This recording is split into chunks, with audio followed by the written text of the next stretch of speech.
পুনৰবাৰ স্বাগতম জনাইছোঁ আমাৰ ইউটিউব চেনেল ব্যঞ্জনলৈ। কিমাননো আৰু হোটেলৰ মিঠাই খাম, আজি ভাবিলোঁ ঘৰতে মিঠাই বনাওঁ।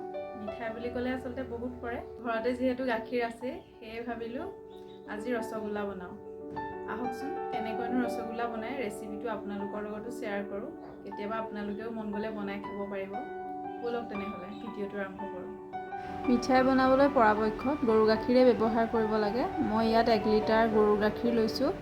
গাখীৰখিনি এবাৰ উতল অহাৰ পিছত অলপ ঠাণ্ডা হ'বৰ কাৰণে এৰি দিলোঁ আৰু মই গাখীৰখিনি ফালিবৰ কাৰণে হোৱাইট ভিনেগাৰ ব্যৱহাৰ কৰিছোঁ। মনত ৰাখিব, ভিনেগাৰখিনি ব্যৱহাৰ কৰোঁতে তাত অলপ পানী মিক্স কৰি লৈ অলপ অলপকৈ গাখীৰখিনিত দি ফালিব লাগে, তেতিয়া চানাখিনি কোমল হয়। যদি আপোনালোকৰ তাত ভিনেগাৰ নাথাকে আপোনালোকে গাখীৰ ফালিবৰ কাৰণে নেমু ৰসো ব্যৱহাৰ কৰিব পাৰে। গাখীৰখিনি ফলাৰ পিছত মই এনেদৰে এখন কটন কাপোৰেৰে চানাখিনি চেকি লৈছোঁ আৰু নৰ্মেল পানী দি 2-3 বাৰ ধুই দিম যাতে তাত থকা টেঙা টেঙা ভাৱটো নাইকিয়া হৈ যায়। ইয়াতে এটা টিপছ দিওঁ, যদি ৰসগোল্লা বনাব বিচাৰিছে তেনেহ'লে এটা কথা মনত ৰাখিব, চানাখিনিত যাতে অকণমানো পানী নাথাকে। সেইবাবে মই ভালদৰে চেপি চেপি যিমান পাৰোঁ তাত থকা পানীখিনি উলিয়াবৰ কাৰণে চেষ্টা কৰিছোঁ। এইখিনিতে এটা কথা কওঁ, ৰসগোল্লা বনাবলৈ চানাখিনি 1 ঘণ্টামান সময় ৰেষ্ট দিব লাগে। সেইকাৰণে মই এনেদৰে 1 ঘণ্টা সময় ওলোমাই ৰাখিলোঁ যাতে তাত থকা অতিৰিক্ত পানীখিনিও ওলাই যায়।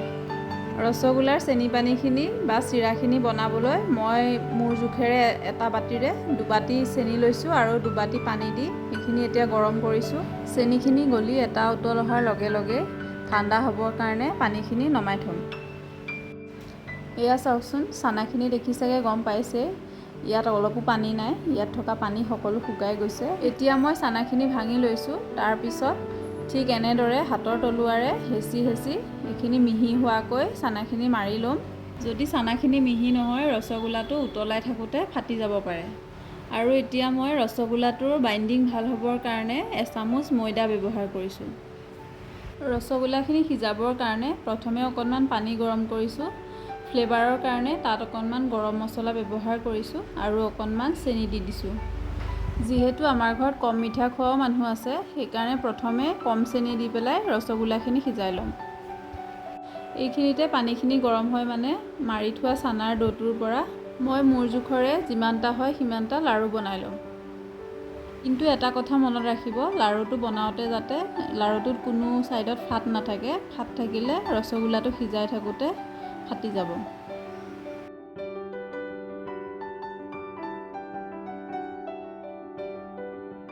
মন কৰিব, মই সৰু সৰুকৈ বনোৱাৰ কাৰণে 1 লিটাৰ গাখীৰত 20টা লাড়ু হ'ল। এতিয়া আহোঁ ৰসগোল্লা বনোৱাৰ আচল পদ্ধতিটোলৈ।